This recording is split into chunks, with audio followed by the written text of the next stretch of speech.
गुजरात में किस तरीके का परिवर्तन करने वाली है बसपा अगर रूलिंग में आती है तो? मैंने वही बताया ना, संविधान को लागू करेगी जी। उसी में जो कुछ भी सब कुछ उसके अंदर है। बाबा साहब ने इतना सब कुछ लिख दिया है।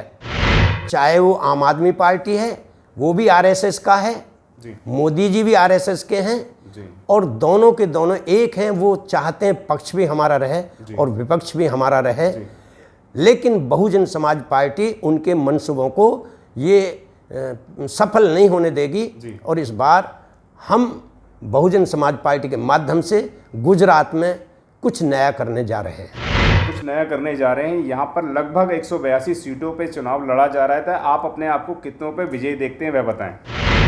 जिस तरीके से बसपा का कोई मैनिफेस्टो नहीं होता है, कोई चुनावी घोषणा पत्र नहीं होता है, तो क्या बेस रहेगा? यहाँ पे लोग आज दे रहे हैं, बस में टिकट फ्री दे रहे हैं, बिजली फ्री दे रहे हैं, पानी फ्री दे रहे हैं, तमाम मुद्दे बहुजन समाज पार्टी के सामने, लेकिन इसका कोई मैनिफेस्टो ना होने की वजह से क्या ये आपके आड़े आएगा, आपको प्रॉब्लम क्रिएट करेगा, या जो समाज के ये गुजरात के लोग हैं इनको आप किस तरीके से अपनी वोट में कन्वर्ट कर पाएंगे वह बताएं।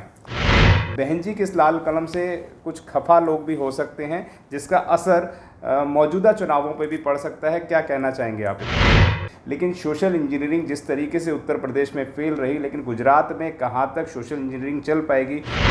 नमस्कार, मेरा नाम है सुरेंद्र सिंह और आप देख रहे हैं SM न्यूज़। हमारे साथ धर्मवीर सिंह अशोक हैं, जो किसी नाम तारीफ के मोहताज नहीं है, 4 राज्य बहन जी के आशीर्वाद से देख रहे हैं। स्वागत है सर आपका हमारे चैनल में।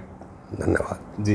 गुजरात की धरती पर हैं, जहां पे बाबा साहब डॉक्टर BR अम्बेडकर ने संकल्प लिया था, और यहाँ पे जो भी आता है बहुजन समाज का लोग वो कुछ ना कुछ संकल्प लेकर जाते हैं। गुजरात की राजनीति को किस तरीके से देखते हैं? यहाँ पे केजरीवाल भी आ रहे हैं, यहाँ पे मोदी जी भी आ रहे हैं, और बसपा भी अपना डंका बजाने वाली है। तो आप भी अपना डंका बजाने यहाँ पर आए हुए हैं, तो अब किसका डंका बजने वाला है गुजरात के अंदर और किस तरीके से बजने वाला है वो बताएं। और यहाँ पर जैसा आपने कहा, हर पार्टी के नेता आ रहे हैं, तो चाहे भाजपा है, चाहे कांग्रेस है, चाहे आम आदमी पार्टी है, वे तो आएंगे। उन्हें चुनाव लड़ना है तो जरूर आएंगे, अपना प्रचार भी करेंगे, हम उनको रोक नहीं सकते। लेकिन हमें क्या करना है? हमें ये देखना है कि ये हैं कौन। तीनों पार्टी अलग अलग नाम जरूर हैं, पर उनकी विचारधारा एक है और एक ही विचारधारा है उनकी, वो है गैर बराबरी वाली विचारधारा, जिसके बारे में बाबा साहब डॉक्टर भीमराव अम्बेडकर ने 25 नवंबर 1949 को संविधान सभा में अंतिम बहस का जवाब देते हुए ये बात कही थी कि 26 जनवरी सन 1950 को जब इस देश का संविधान लागू होगा, तो इस देश के नागरिक दोहरे विषम भरे माहौल में जीवन जी रहे होंगे।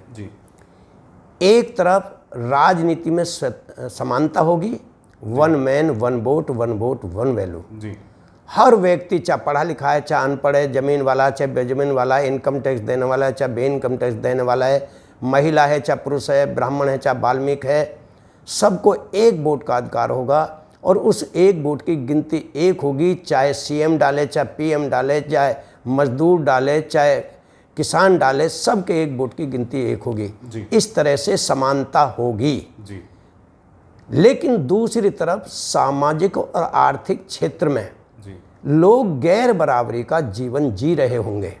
एक तरफ सामाजिक क्षेत्र में जाति के नाम पर एक व्यक्ति को बहुत बड़ा सम्मान मिल रहा होगा, वहीं दूसरी तरफ दूसरे व्यक्ति को जाति के नाम पर बहुत बड़ा अपमान झेलना हो रहा होगा। और आर्थिक क्षेत्र में एक व्यक्ति करोड़पति अरबपति बनकर मौज मस्ती का जीवन जी रहा होगा, वहीं दूसरी तरफ दूसरा व्यक्ति 2 वक्त के भोजन के लिए तड़प रहा होगा। जब तक इस देश की स्वतंत्र सरकार इस दोहरी गैर बराबरी व्यवस्था को, सामाजिक और आर्थिक क्षेत्र की गैर बराबरी को बराबरी में परिवर्तन करने के लिए कदम नहीं उठाती, तब तक इस देश की आज़ादी का कोई मतलब नहीं होगा। और संविधान चाहे कितना भी अच्छा क्यों ना हो, अगर उसको लागू करने वालों की नीयत में खोट होगा तो संविधान कभी अच्छा साबित नहीं होगा। और संविधान चाहे कितना भी बुरा हो, उसको लागू करने वालों की नीयत साफ होगी तो संविधान अच्छा साबित होगा। इसलिए मैं आज कह रहा हूँ कि इस देश के अंदर आने वाली सरकार को, स्वतंत्र सरकार को, इस गैर बराबरी को दूर करना होगा, तभी लोकतंत्र की रक्षा हो पाएगी। वरना तो एक दिन आएगा जब इस देश की जनता इन गैर बराबरी करने वालों को सबक सिखाएगी। और वो आज देश को आज़ाद हुए 75 वर्ष से अधिक हो चुके हैं, लेकिन आज भी इस देश की गैर बराबरी जो सामाजिक और आर्थिक क्षेत्र की है वो आज ज्यों की त्यों कम नहीं हुई बल्कि बढ़ी है। गरीब और गरीब हो गया, अमीर और अमीर हो गया, और जाति के नाम पर छुआछात मानसिक रूप से बढ़ी है। और हर तरह से, चाहे किसी भी डिपार्टमेंट में चले जाओ, कहीं पर पानी पीने के नाम पर घड़े को अगर छू लिया तो उसकी हत्या कर दी जाती है, कहीं पर किसी की मूंछ रखने पर हत्या कर दी जाती है, किसी को किसी तरीके से अपमानित किया जाता है। और ये नीचे स्तर का सवाल नहीं है, ऊपर तक हो रहा है, चाहे वो लोकसभा हो चाहे विधानसभा हो, किसी भी कमज़ोर आदमी को बोलने नहीं दिया जाता। जबकि बाबा साहब डॉक्टर अम्बेडकर ने संविधान में सबको अभिव्यक्ति करने की छूट दी है, लेकिन आज कोई भी आदमी एक शब्द बाहर निकालता है तो उसे देश गद्दार की संज्ञा दी जाती है और उसके खिलाफ FIR दर्ज होकर के जेल की शिकंजों में डाल दिया जाता है। तो ऐसा क्यों है? ऐसा इसलिए कि इस देश के अंदर लोकतंत्र के बारे में लोगों को समझाया नहीं गया। जितनी भी पार्टियां आज तक आईं उन सब ने राजनीति को बुरा बताया, लोकतंत्र को बुरा बताया, और उन्होंने कहा इस राजनीति से द्वेष बढ़ता है, नफरत बढ़ती है, और लड़ाई होती है, झगड़े होते हैं, नफरत पैदा होती है, ये ख़त्म होना चाहिए। इसलिए तो नफरत को अगर रोकना है तो हमको राजनीति को समझना पड़ेगा। तो आज मैं आपके इस माध्यम से ये बताना चाहता हूँ कि जिन पार्टियों का आपने नाम लिया है वे पार्टियां अलग अलग नहीं हैं, बीजेपी की ही समर्थक हैं। चाहे वो आम आदमी पार्टी है, वो भी RSS का है, मोदी जी भी RSS के हैं, और दोनों के दोनों एक हैं। वो चाहते हैं पक्ष भी हमारा रहे और विपक्ष भी हमारा रहे, लेकिन बहुजन समाज पार्टी उनके मंसूबों को ये सफल नहीं होने देगी। और इस बार हम बहुजन समाज पार्टी के माध्यम से गुजरात में कुछ नया करने जा रहे हैं। यहाँ पर लगभग 182 सीटों पे चुनाव लड़ा जा रहा था। आप अपने आप को कितनों पे विजयी देखते हैं वह बताएं। हम सारी सीटों पर चुनाव लड़ेंगे, ये तो रिजल्ट बताएगा कि हम कितनी सीटों पर जीतेंगे। अब क्योंकि हम आपसे अगर कोई संख्या बताते हैं तो फिर बाकी की संख्या का क्या होगा? यानी आप तुरंत सोच लोगे इतने तो पहले ही हार चुके हो। इसलिए हम तो 122 पर ही जीतने की तैयारी में जुटे हुए हैं।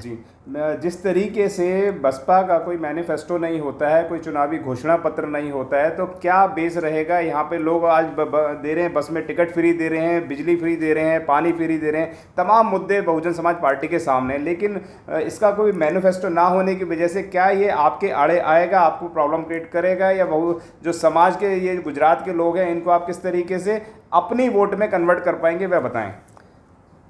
तथागत बुद्ध ने बहुत सालों पहले, 2500 साल पहले, ये हर व्यक्ति को समझाया है कि लालच के जाल में मत फंसो। लालच बहुत बुरी बला है और किसी से डरो मत। लेकिन आज ये दोनों चीज़ें, चाहे भारतीय जनता पार्टी है, चाहे आम आदमी पार्टी है, चाहे कांग्रेस पार्टी है, ये तीनों की तीनों पार्टियां और अन्य और विपक्षी पार्टियां जितनी भी हैं वो इन्हीं का सहारा ले रही हैं कि या तो लालच के जाल में फंसाओ या इन्हें डर दिखाओ। तो हर तरह से कोई 5 किलो राशन में फंसा रहा है, कोई बिजली फ्री में देने में फंसा रहा है, कोई पानी फ्री में देने में फंसा रहा है, कोई किसानों को सम्मान निधि देने में फंसा रहा है। और जनता समझ नहीं पाई कि इससे क्या हमारा जीवन कट जाएगा, जीवन सफल हो जाएगा, 5 किलो राशन में परिवार पल जाएगा। नहीं, हमें स्वाभिमान का जीवन है, जीना है, तो हमें किसी के लालच के जाल में नहीं फंसना है, बल्कि बहुजन समाज पार्टी को समझकर, क्योंकि बहुजन समाज पार्टी के नेता बहन कुमारी मायावती जी कहने में नहीं करने में विश्वास रखते हैं। उन्होंने करके दिखाया है उत्तर प्रदेश के अंदर, जितनी भी सरकारी ज़मीन थी, लाखों हेक्टर ज़मीन भूमिहीन लोगों को, चाहे भूमिहीन ब्राह्मण था, चाहे दलित था, चाहे पिछड़ा था, चाहे मुसलमान था, चाहे कोई भी था, हर किसी को बराबर का मौका दिया, सबको ज़मीन दी, सबको मकान दिए, और जितने गुंडे बदमाश जुल्म करते थे उन सबको उठा करके जेल में बंद किया। अगर ऐसा शासन गुजरात में चाहती है गुजरात की जनता, तो मुझे उम्मीद है कि इस बार गुजरात की जनता हाथी का बटन दबाएगी और बहुजन समाज पार्टी को सत्ता में लाएगी। इन्हीं के साथ मैं आपको मैं आपसे कुछ एक दो सवाल और करना चाहूँगा जो बहुत अहम है, और वो अहम ये है कि बहन जी सोशल इंजीनियरिंग में बहुत ज़्यादा आगे हैं, और बहन जी को तमाम पार्टी फॉलो भी करती हैं, चाहे वो बीजेपी हो, कांग्रेस हो, चाहे वो आम आदमी पार्टी हो। लेकिन सोशल इंजीनियरिंग जिस तरीके से उत्तर प्रदेश में फेल रही, लेकिन गुजरात में कहाँ तक सोशल इंजीनियरिंग चल पाएगी, जबकि तमाम जो अखबार हैं, मीडिया हैं, वो ये भी दिखा रहे हैं कि बहन जी ने इस वक्त ब्राह्मणवाद को छोड़ के और मुस्लिम समाज पर ज़्यादा फोकस कर रही हैं। दलित मुस्लिम का क्या गठबंधन सरकार बना पाएगा गुजरात में? बहन जी ने कभी किसी जाति को लेकर के कार्ड नहीं खेला जी। उन्होंने सर्व समाज को लेकर के अपनी बात रखी है जी। और उनका नारा भी रहता है कि बसपा सर्वजन हिताय सर्वजन सुखाय, यानी हर समाज की, हर जाति की पार्टी है, किसी एक जाति को लेकर के नहीं चलती और किसी एक जाति से सरकार भी नहीं बनती। इसलिए सर्वजन समाज का वोट चाहिए और बहुजन समाज पार्टी सर्वजन समाज के लिए काम करती है। ये पीछे देख लिया है लोगों ने कि उत्तर प्रदेश के अंदर जब पुलिस की भर्ती हुई थी तो उस भर्ती में किसी के साथ कोई पक्षपात नहीं किया गया था। जो मेरिट पे आया था, चाहे किसी भी जाति का था, बिना रिश्वत के, बिना दबाव के, बिना किसी सोर्स के, उन जब लड़कों का चयन हुआ तो हर समाज के लोगों ने कहा कि ऐसी भर्ती आज तक नहीं हुई। हम बहन जी को धन्यवाद देते हैं और पूरे संसार में उसकी सराहना हुई थी। जी मान्यवर, आपने कहा पूरे देश में उनकी सराहना हुई थी, तमाम पार्टियां भी कहती हैं कि जो बहन जी का शासन था वैसा शासन नहीं हुआ। लेकिन क्या कारण है, इतने बढ़िया शासन होने के बाद आपने बताया हजारों हेक्टर ज़मीन समाज के लोगों को दी, लेकिन वो वोट बैंक में कन्वर्ट क्यों नहीं हो पाई? क्या कारण है? बहुत अहम सवाल है। उसका कारण ये है कि मीडिया वो बिक गया जी। रात दिन उसने राग लापा कि मुकाबला सपा और भाजपा में है। जी। बहुजन समाज पार्टी को उन्होंने कहीं नहीं दिखाया था, जबकि समाज बहुजन समाज पार्टी के साथ था। लेकिन जैसे ही समाज के दिमाग में ये गया, रोज टीवी देखने पर पता चला कि साहब या तो सपा की बनेगी या भाजपा की बनेगी, तो फिर जो मुस्लिम समाज के लोग थे वो सीधे सपा को चले गए, और जो सपा से नाराज़ लोग थे, जो सपा की गुंडागर्दी से नाराज़ थे, वे लोग भाजपा को चले गए। हमारे पास मिशन का वोट रहा। एक तरह से जो पक्का वोट था वो टस से मस नहीं हुआ, लेकिन फिर भी हमें इस बात के लिए हिम्मत नहीं हारनी चाहिए, क्योंकि लोकतंत्र हर 5 साल के बाद चुनाव आता है। और कभी कभी ऐसा भी होता है कि किसान जब खेत में बीज डालता है तो फसल पक के तैयार हो जाती है, अचानक बाढ़ भी आ जाती है और सारी फसल को बहा के ले जाती है, तो किसान कभी क्या नाराज हो जाता है अपने खेत से? क्या खेत को छोड़ देता है? नहीं, वो फिर दोबारा हल उठाता है, फिर जाता है खेत में, फिर बोता है। इस बार सूखा पड़ गया, सूखा पड़ने के कारण बीज ही नहीं जमा तो लागत भी बेकार चली गई। तो इसलिए जब किसान अपना खेत नहीं छोड़ सकता तो बसपा के समर्थकों को भी कभी निराश नहीं होना चाहिए, उन्हें भी अपना खेत अपनी बहुजन समाज पार्टी के साथ वोट दे करके उसके साथ रहना चाहिए। और आज मैं इसका एक उदाहरण तथागत गौतम बुद्ध का देना चाहता हूँ। उन्होंने कहा है, फुट्टस लोग धम्मे ही चित्तंग यसने कंपति अशोकंग बिरजंग खेमंग एतंग मंगलमुत्तमंग।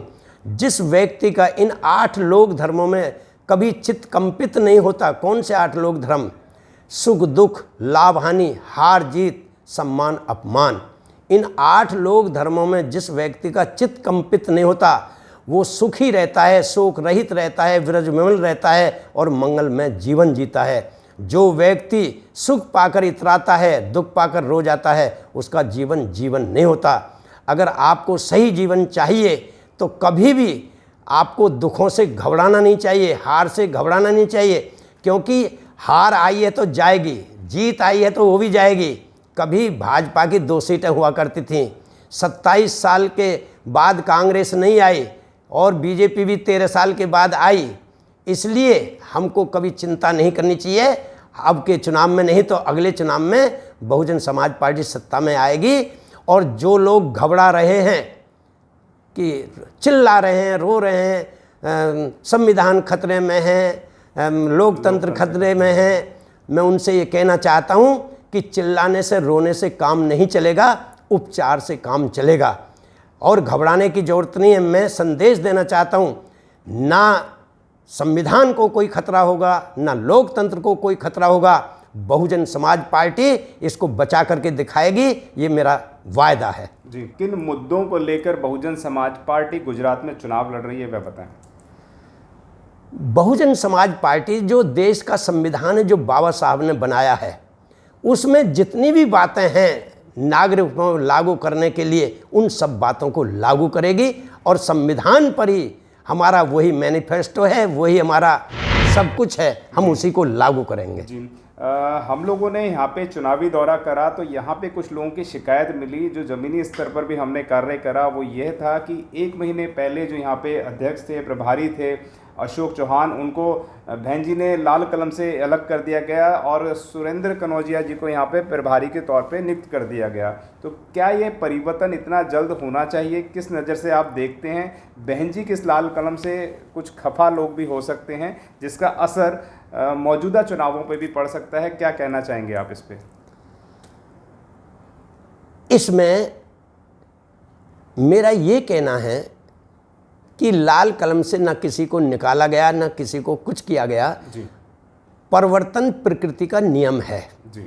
परिवर्तन तो निश्चित है। जी। आज नहीं तो कल।